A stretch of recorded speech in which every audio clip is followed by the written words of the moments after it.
Assalamualaikum warahmatullahi wabarakatuh. Perkenalkan, saya Aslamatur Rizky dari jurusan Sistem Informasi 2018 Universitas Sriwijaya.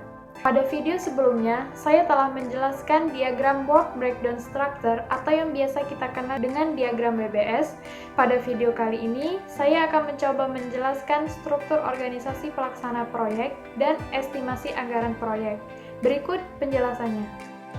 Seperti pada video sebelumnya, saya akan menjelaskan kembali judul, tujuan, sasaran, manfaat, dan metode pengembangan sistem pada proyek skripsi yang saya ambil.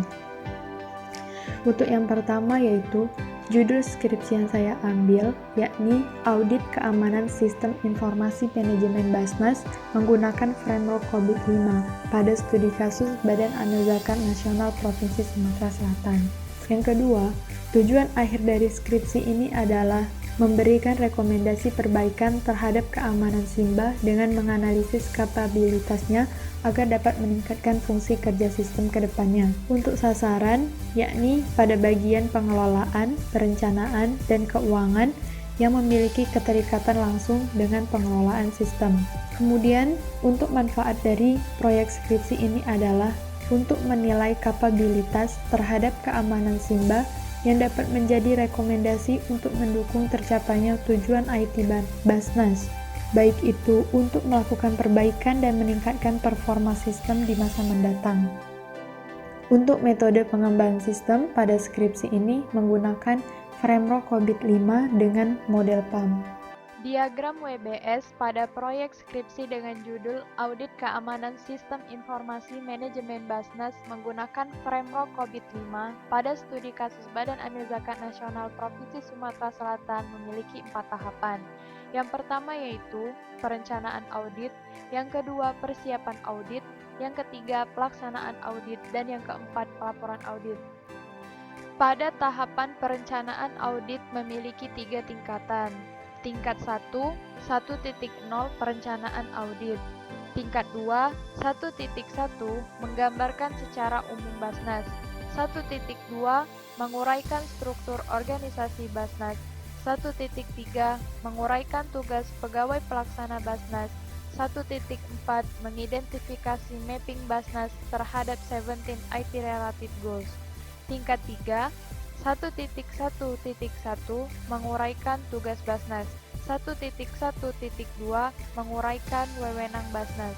Tingkat 2, 1.3 menguraikan tugas pegawai pelaksana Basnas. Tingkat 3, 1.3.1 PLT bidang pengumpulan. 1.3.2 PLT bidang pendistribusian dan pendayagunaan. 1.3.3 bagian perencanaan, keuangan dan pelaporan. 1.3.4 bagian administrasi, SDM, dan umum. Pada tahapan persiapan audit memiliki 3 tingkatan. Tingkat 1, 2.0 persiapan audit. Tingkat 2, 2.1 membuat pertanyaan kuesioner. 2.2 mengidentifikasi responden berdasarkan RACI chart. Tingkat 3, 2.1.1 kerangka kuesioner EDM 03. 2.1.2 kerangka kuesioner APO 12. 2.1.3 kerangka kuesioner APO 13. 2.1.4 kerangka kuesioner BAI 06. 2.1.5 kerangka kuesioner DSS 05. Pada tahapan pelaksanaan audit memiliki 3 tingkatan. Tingkat 1, 3.0 pelaksanaan audit. Tingkat 2, 3.1 menyebarkan kuesioner yang telah dibuat. 3.2 memeriksa data dan temuan. Tingkat 3, 3.1.1 Wakil Ketua 3. 3.1.2 Kepala Bagian Perencanaan. 3.1.3 Kepala Subbagian Perencanaan dan Pelaporan. 3.1.4 Bagian IT Support. 3.1.5 Bendahara. 3.1.6 Administrasi Keuangan. Tingkat 2, 3.2 Memeriksa data dan temuan. Tingkat 3, 3.2.1 Perhitungan data pada proses EDM03. 3.2.2 Perhitungan data pada proses APO12. 3.2.3 Perhitungan data pada proses APO13. 3.2.4 Perhitungan data pada proses BAI06. 3.2.5 Perhitungan data pada proses DSS05. Pada tahapan pelaporan audit memiliki 3 tingkatan. Tingkat 1, 4.0 pelaporan audit. Tingkat 2, 4.1 hasil penilaian tingkat kapabilitas berdasarkan metode PAM. 4.2 rekomendasi perbaikan. Tingkat 3, 4.1.1 hasil pencapaian level pada proses EDM03. 4.1.2 hasil pencapaian level pada proses APO12. 4.1.3 hasil pencapaian level pada proses APO13. 4.1.4 hasil pencapaian level pada proses BAI06. 4.1.5 hasil pencapaian level pada proses DSS05. Tingkat 2, 4.2 rekomendasi perbaikan. Tingkat 3, 4.2.1 rekomendasi pada proses EDM03, yakni memastikan optimalisasi resiko. 4.2.2 rekomendasi pada proses APO12, yakni mengelola resiko. 4.2.3 rekomendasi pada proses APO13, yakni mengelola keamanan. 4.2.4 rekomendasi pada proses BAI06, yakni mengelola perubahan. 4.2.5 rekomendasi pada proses DSS05, yakni mengelola layanan keamanan.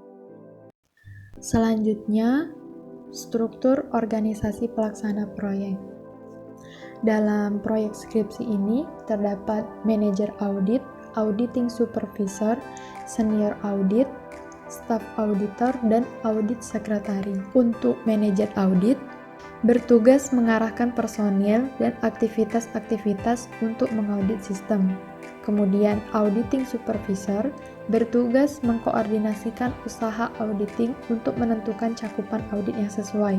Kemudian audit sekretari bertugas melakukan pencatatan dan dokumentasi proses pelaporan audit. Senior audit bertugas menerima program audit dan instruksi untuk area audit yang ditugaskan dari auditing supervisor. Kemudian, staf auditor bertugas melakukan pekerjaan lapangan audit. Bentuk struktur organisasi proyek skripsi yang saya ambil ini adalah proyek yang ditangani lewat koordinasi manajer proyek.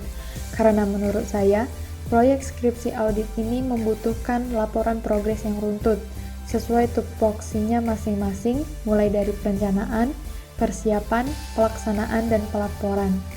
Walaupun mereka melakukan pekerjaannya sesuai tupoksi masing-masing, ada saatnya mereka berkolaborasi dengan pimpinannya agar tidak terjadi miskomunikasi dalam menganalisis dan mengidentifikasi proyek audit tersebut.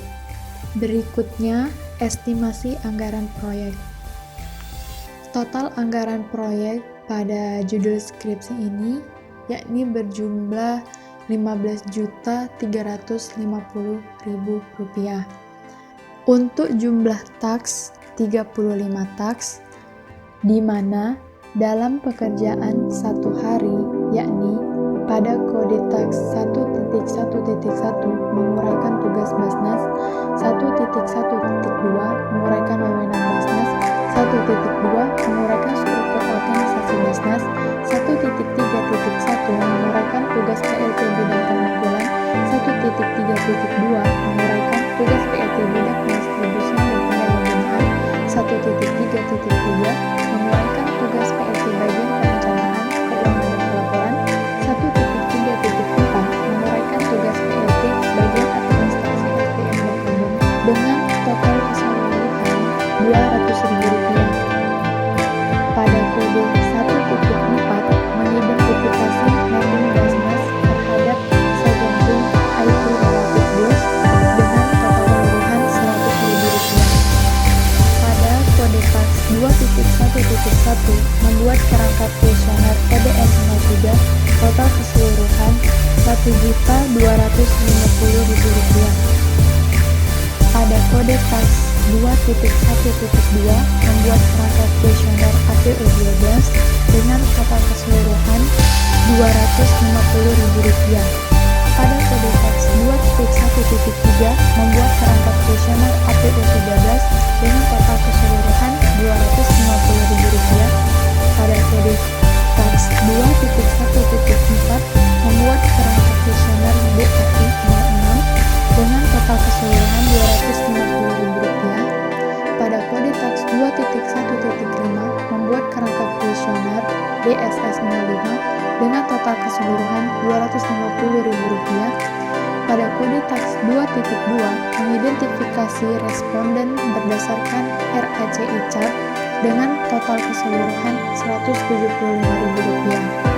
Kemudian, pada kode tax 3.1.1 menyebarkan kuesioner kepada Wakil Ketua 3.1.2 menyebarkan Kepala Bagian Perencanaan, 3.1.3 menyebarkan kuesioner kepada Kepala Subbagian Perencanaan dan Pelaporan, 3.1.4 menyebarkan kuesioner kepada bagian office people, 3.1.5 menyebarkan kuesioner kepada manajer, 3.1.6 menyebarkan kuesioner kepada administrasi keuangan dengan pengerjaan 1 kali, total keseluruhan Rp175.000.